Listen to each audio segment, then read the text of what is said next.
جو بھی ہو رہا ہے وہ ہو رہا ہے تمہاری وجہ سے، نہ تو کچھ ہو رہا ہے نہ کچھ ہونے سے رک رہا ہے۔ ایک خبر ہے کہ چیزیں میری وجہ سے ہو رہی ہیں۔ تمہارے پاس صرف ایک اختیار ہے، تم چیزوں کے ہونے کی لاجک تخلیق کر سکتے ہو، بس۔ تمہارا جسم، تمہاری روح، تمہاری زندگی ہر پل کے ساتھ سرنڈر کر رہی ہے۔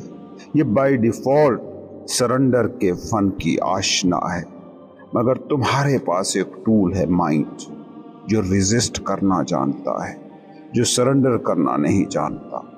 اس کو سرنڈر سکھانا پڑتا ہے، ویسے ہی جیسے ریزسٹنس اس کو سکھائی گئی ہے۔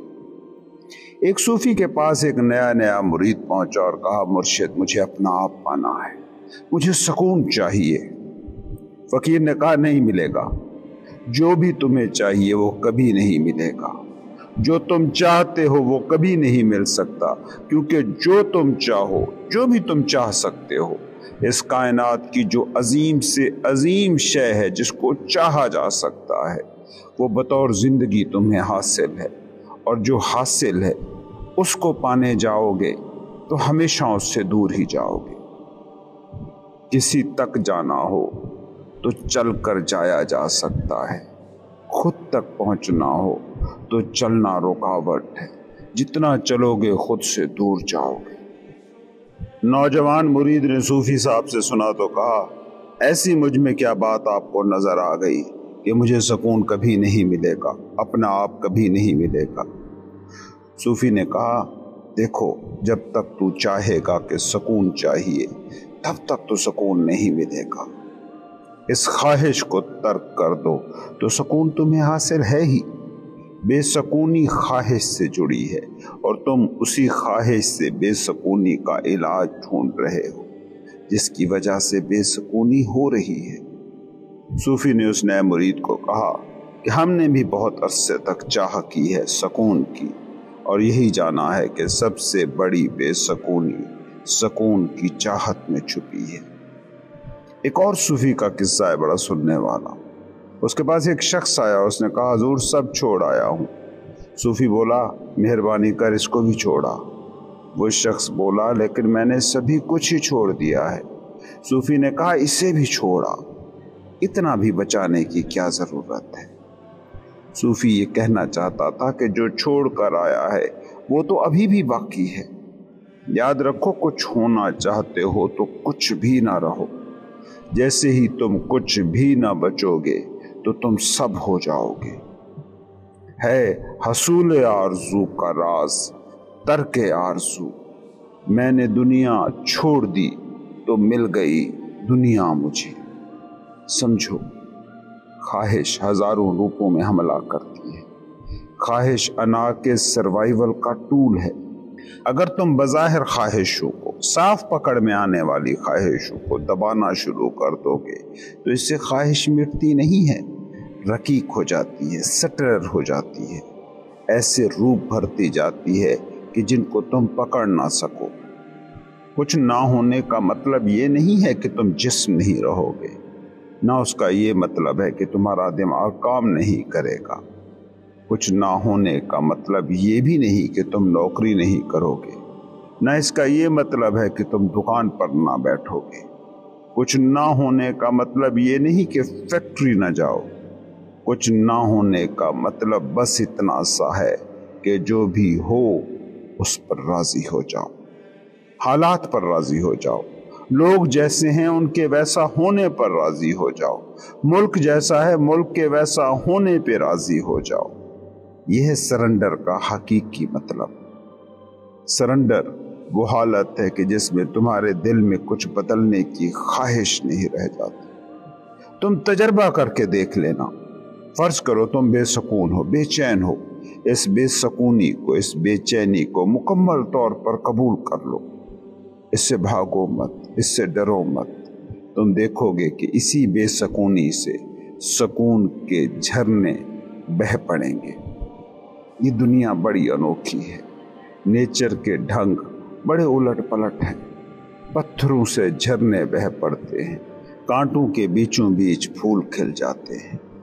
तुम करके देखो सरेंडर, बेचैनी से चैन फूटेगा, बेआरामी से आराम बहेगा। सरेंडर का मतलब है मेरी कोई ख्वाहिश नहीं, मैं जिंदगी की बह रही नदी के बहाव का साथी हूँ। मुझे कुछ भी नहीं बदलना, बेचैन हूँ तो बेचैन सही, बंधन में हूँ तो बंधन में, दुखी हूँ तो दुखी। सरेंडर है कामिल कबूलियत, जो भी है वो ठीक है।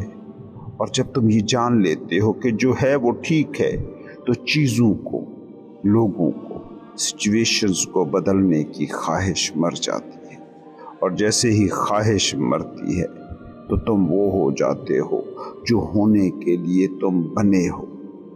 अब जिसे तुम देखोगे वो तुम होगे।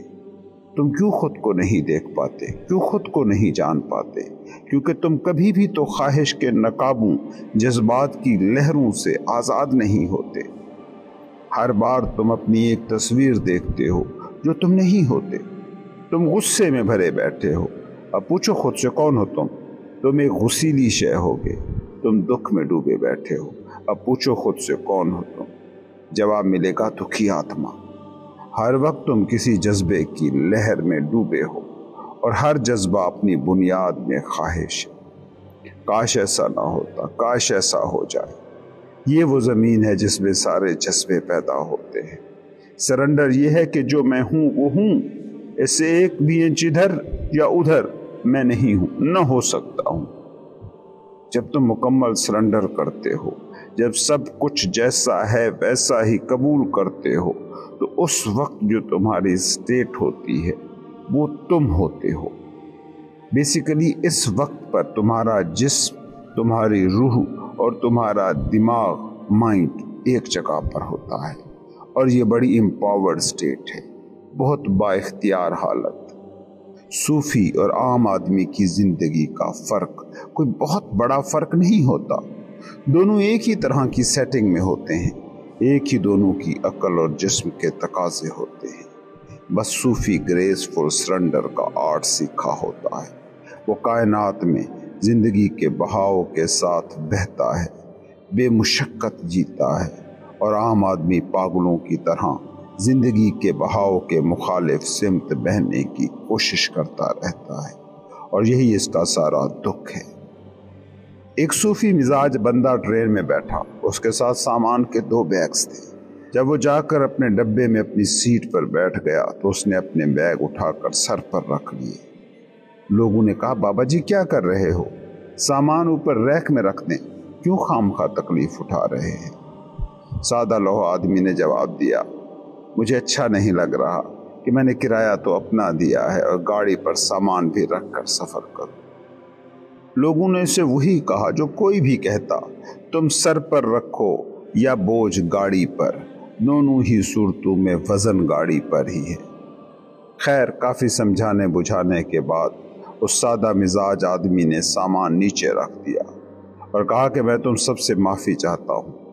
मैं तो समझता था कि यहाँ सब के सब जिंदगी के गहरे राजों से जाहिल होंगे, मगर यहाँ तो सारे ही लोग जिंदगी के गुरों के आशना हैं। सोचो, कितने ऐसे तुम्हारे दुख हैं जिन्हें तुम ना ढोते तो भी नेचर उनको ढो ही लेती, सर पे ना रखते तो भी ट्रेन उन्हें साथ ले ही चलती। सोचो अपने दुखों के बारे में कि जिन पर तुम माजी में कितनी रातें कुढ़ते रहे, वो नुकसान जिन्होंने तुम्हें बेकल किए रखा, वो लोगों का बिछड़ना जिसने तुम्हें नफ्सियाती मरीज बनाए रखा, वो किसी का धोखा दे जाना कि जिसने तुम्हें शराब पीने पर मजबूर कर दिया।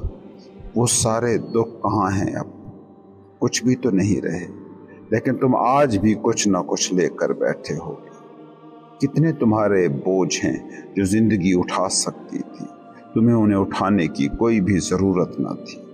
कितने दुख हैं जो नेचर संभाल सकती थी, तुम्हें उन पर कुढ़ने की कोई भी ज़रूरत न थी। लोगों ने सादा लोह फकीर की बातें सुनी तो कहा, हुजूर, हम भी बस इसी गाड़ी के डब्बे में ज़िंदगी के गहरे राजों के ज्ञानी हैं, बाहर हमें भी ये उसूल याद नहीं रहते। زندگی کے بہاؤ کے ساتھ بہتے صوفی اور تمہاری زندگی کے تجربات آمنے سامنے رکھ کر کبھی دیکھنا۔ اس کی زندگی زیادہ تجربات سے سجی ہوگی، اس کی زندگی کی کٹھنائیاں بھی تم سے بڑی ہوں گی، سفر بھی اس کے بڑے ہوں گے، چیلنجز بھی اس نے تم سے زیادہ فیس کیے ہوں گے، مگر وہ کوئی دکھ نہیں بھوگتا، کوئی سٹریس نہیں سہتا، کسی انزائٹی کی آگ میں نہیں جلتا۔ کیوں؟ کیا ہے ایسا اس کے پاس؟ اس کے پاس ہے ایک آرٹ آف سرنڈر۔